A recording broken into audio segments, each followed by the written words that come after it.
Hello guys and welcome to Thomas Fan UK. So currently we're in a Premier Inn in Gatwick Airport at the minute, so we're going to be filming from here, and for the next 2 weeks we are going to be on location as well for the American takeover of this channel, so there'll be loads of toy hunts to come. So anyway, on with the show. So today is episode 38 of the Thomas and Friends reviews. So recently we've been doing some of the Railway series books, and I'm very pleased to say that today we are following in that same direction. So without further ado, I will tell you what I'm going to be reviewing right now. So here we go. This is Duck and the Diesel Engine. So this is number 13 in the Railway series. It was released on the 23rd of June 1958. The illustrations in this book is done by John T. Kenny. And just a little bit of trivia, this book is the first to introduce diesel, and obviously City of Truro.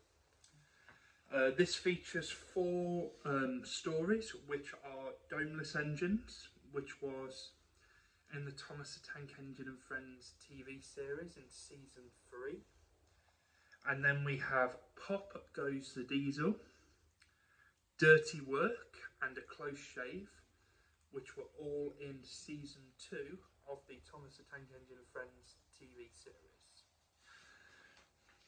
So we're going to start by reading the introduction of the book. So this is quite a later copy of Duck and the Diesel Engine.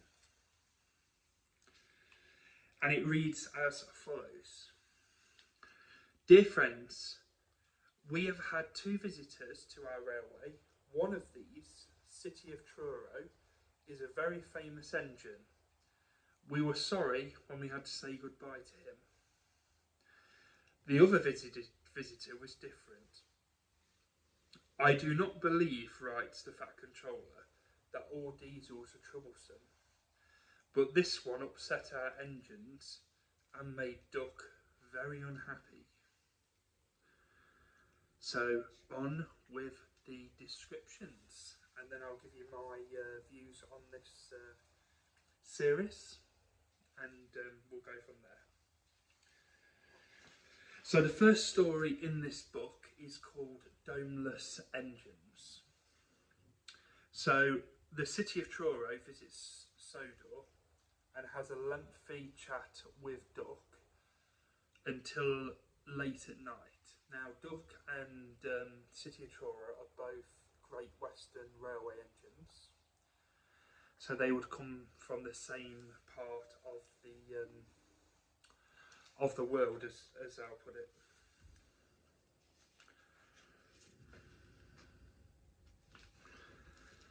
So the next morning, Gordon is jealous of the City of Truro because City of Truro was the first engine to hit 100 miles an hour.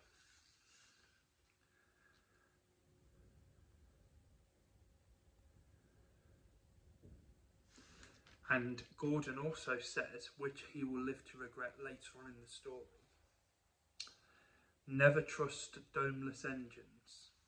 They're not respectable.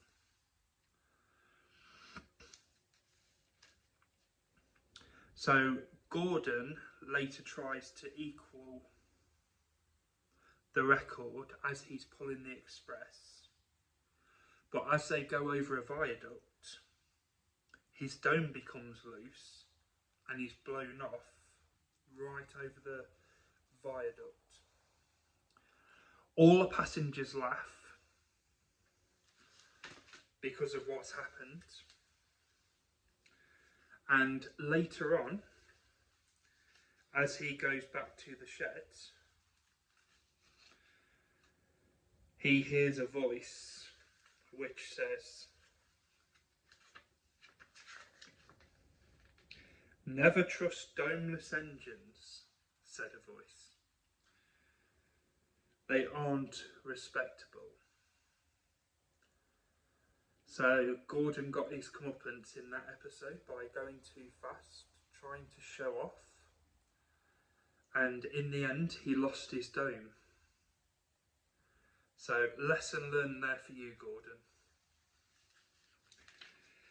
The next story is called Pop Goes the Diesel. Now the engines are getting tired of Doug keep going on about his GWR days and are happier when a visitor arrives. The visitor purred smoothly towards them, and the fat controller climbed down and said, "Here is Diesel," he said. "I have agreed to give him a trial. He needs to learn. Please teach him, Duck." "Good morning," purred Diesel in an oily voice. "Pleased to meet you, Duck. Is that James and Henry and Gordon? I'm delighted to meet such famous engines." And he purred towards them. The silly engines were flattered. "He has very good manners," they murmured. "We are pleased to have him in our yard." Duck had his doubts. "Come on," he said shortly. The yard, of course, excused me, engines, and he purred after Duck. "Talking hard, you're worthy fat. And your worthy sop to Topham Hatt thinks I need to learn. He is mistaken. We Diesels don't need to learn. We know everything. We come to a yard and improve it. We are revolutionary." "Oh," said Duck, "if you're Rev Thingamagummy, perhaps you would collect my trucks while I fetch Gordon's coaches." Diesel, delighted to show off, purred away. With much banging and clashing, he collected a row of trucks. Duck left Gordon's coaches in the station and came back. Diesel was now trying to take some trucks from a siding nearby. They were old and empty. Clearly they had not been touched for a long time. Their brakes would not come off properly. Diesel found them hard to move. Push, pull, pull, push, backwards, forwards, the truck groaned. "We can't, we won't." Duck watched the operation with interest. Diesel lost patience. Growling, he roared, and gave a great heave. The trucks jerked forward. "Oh, oh," they screamed. "We can't, we won't." And then a rusty coupling broke, and he shot forward suddenly by himself. Diesel recovered and tried to push the trucks back, but when they wouldn't move and he had to give up, Duck ran quietly round to where the other trucks were and all stood in line. "Thank you for arranging these, Diesel," he says. "I must go now." "Don't you want this lot?" "No, thank you," Duck said. "And I've taken all this trouble," he almost shrieked. "Why didn't you tell me?"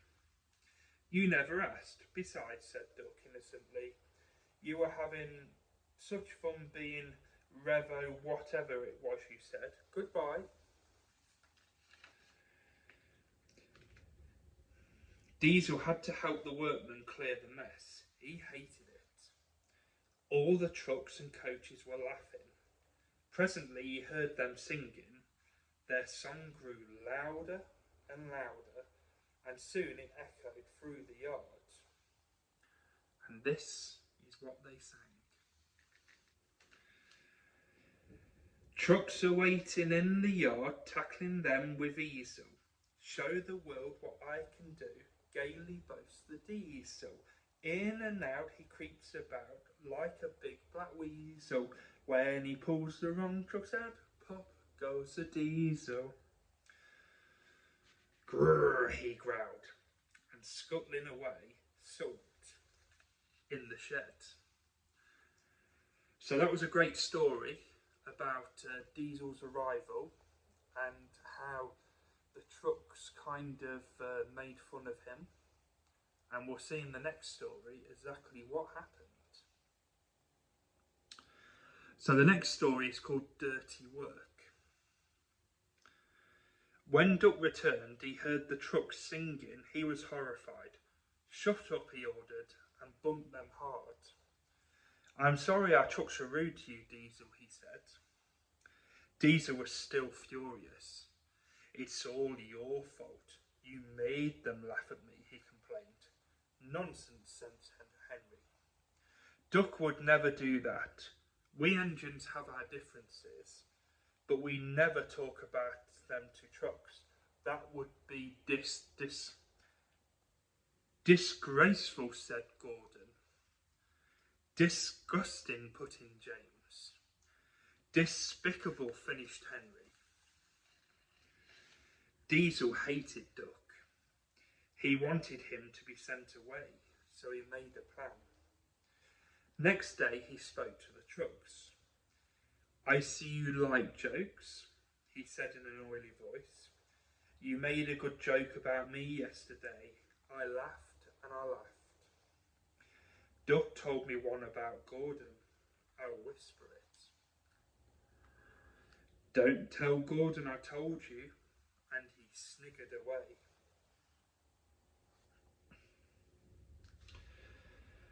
The Ducks started laughing. Gordon will be cross with Duck when he knows. Let's tell him and pay Duck out for bumping us. Diesel went to all the sidings and each he told different stories. He said Duck had told them to him. This was untrue, but the trucks didn't know. They laughed rudely at the engines as they went by, and soon Gordon, Henry and James found out why. Disgraceful, said Gordon. Disgusting, said James. Despicable, said Henry. We cannot allow it. They consulted together. Yes, they said. He did it to us. We'll do it to him and see how he likes it. Duck was tired. The trucks had been cheeky and troublesome. He had hard work to make them behave. He wanted a rest in the shed. Whoosh! Keep out, the three engines barred his way, and Diesel lurked behind. Stop fooling, said Duck. I'm tired. So are we, hissed the engines. We are tired of you. We like Diesel. We don't like you. You tell tales about us to the trucks. I don't. You do. I don't. You do. The fat controller came along to stop the noise. Duck called me a galloping sausage, spluttered Gordon. Rusty red scrap iron, hissed James. I'm old square wheels, fumed Henry. Well, Duck? Duck considered. I only wish, sir, he said gravely, that I'd have thought those names myself if the dome fits. The fat controller coughed. He made trucks laugh at us, accused the engines. The fat controller recovered. Did you, Duck? Certainly not, sir. No steam engine would be as mean as that. Now, Diesel, you heard what Duck said. Then Diesel said, I can't understand it, sir. To think that Duck of all engines. I'm dreadfully grieved, sir, but now nothing. I see. Diesel squirmed and hoped he didn't. I'm sorry, Duck, the Fat Controller went on, but you must go to Edward's station for a while. I know he will be glad to see you.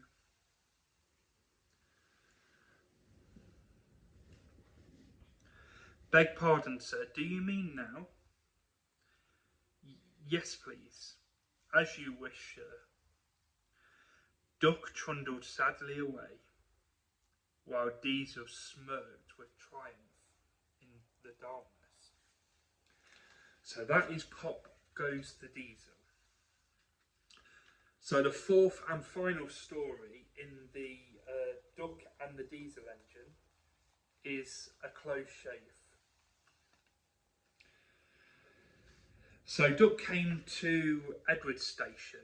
It's not fair, he complained. Diesel had mazed the Fat Controller and all the engines think I'm horrid. Edward smiled. I know you aren't, he said, and so does the Fat Controller. You wait and see. Duck felt happier with Edward. He helped him with his trucks and coaches, and sometimes helped foreign engines by pushing their trains up the hill. But Gordon, Henry and James never spoke to him at all. One day, he pushed behind a goods train and helped it to the top. Pete, Pete, goodbye, he said, and rolled gently over the crossing to the other line. Duck loved coasting down the hill, running easily with the wind whistling past. He hummed a little tune. Beep, beep, beep. That sounds like a guard's whistle, he thought. But we haven't a guard. His driver heard it too and looked back. Hurry, Duck, hurry, he called urgently. There's been a breakaway. Some trucks are chasing us.